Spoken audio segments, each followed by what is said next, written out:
Last week, 18-year-old Aboriginal dancer Kaiden Morgan-Johnston was allegedly murdered by two teens wielding machetes in Morwell in Victoria's east.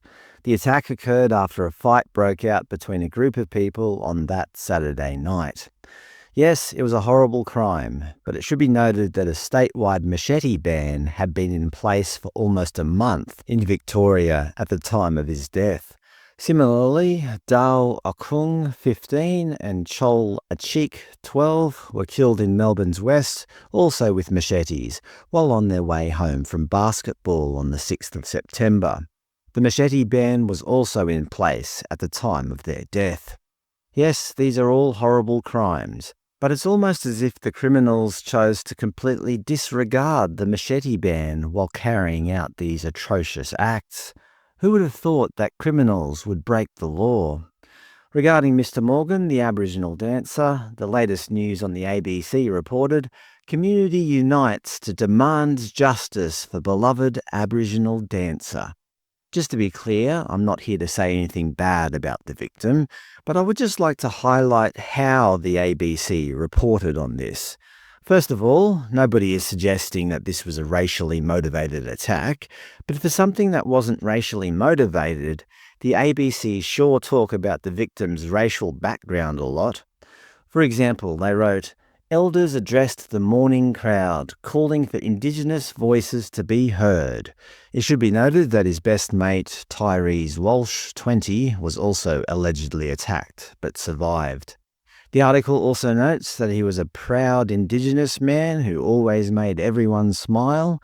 Obviously, you'll never see the ABC publish anything about a proud Caucasian man, unless they're referring to white supremacy and neo-Nazis, which, to be fair, they often do.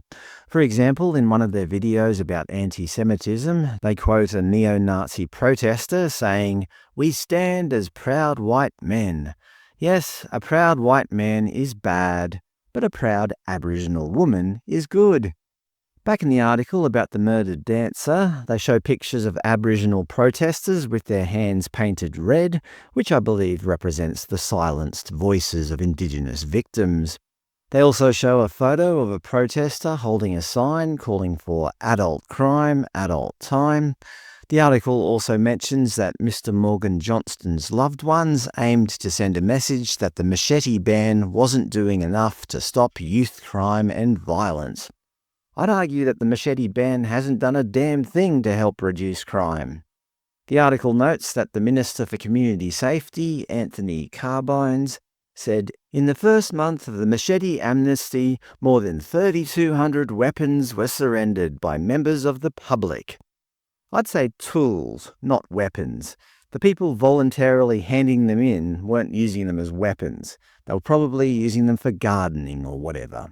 The people using them as weapons, I doubt will ever hand them in, obviously. So another Aboriginal person was murdered, but quite frankly, him being Aboriginal probably had nothing to do with it. But based on the way the media portray it, one would think that his Aboriginality had everything to do with it.